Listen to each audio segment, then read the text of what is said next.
Located on Ireland Island by Bermuda's famous dockyards, the Royal Naval Cemetery is also known as the Glade. It has memorials to those who died while serving the British military in Bermuda. Most first-time visitors to Bermuda, if they say they have a sense of history, might want to go visit a museum. That's fine. But for me, I come here to the Royal Naval Cemetery near the dockyards. These gravestones don't tell a story, they tell the story of how people lived and how they died.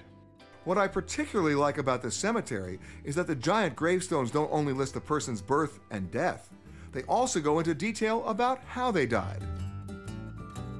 Want even more history? Then go to church. You heard me, church. Bermuda has more churches per capita than any other nation in the world, and each one has its own special story. And if you're in Warwick Parish, take a look at Cobb's Hill Methodist Church. With a steeple and tiny sanctuary dating back to 1827, it looks like a lot of the other churches on the island, but it has an amazing backstory. At a time when blacks were banned from worshiping in white churches, slaves and free blacks built the church in their spare time, including at night, by moonlight. Another Bermudian church with a very interesting story to tell is the Ethiopian Orthodox Church in St. George, where one man has spent more than a decade creating his own Sistine Chapel. In 1999, an Ethiopian monk named Abba Jebre Hiwot was brought to Bermuda to paint that mural.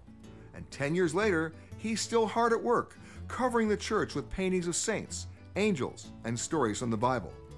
But here's the best part. You can visit him here most days of the week and get a first-hand tour of his masterpiece. I've saved perhaps the best hidden gem for last.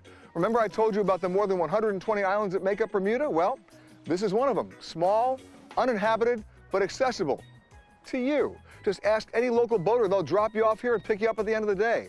You won't find it in the tourist brochures. You won't find it in the guidebook.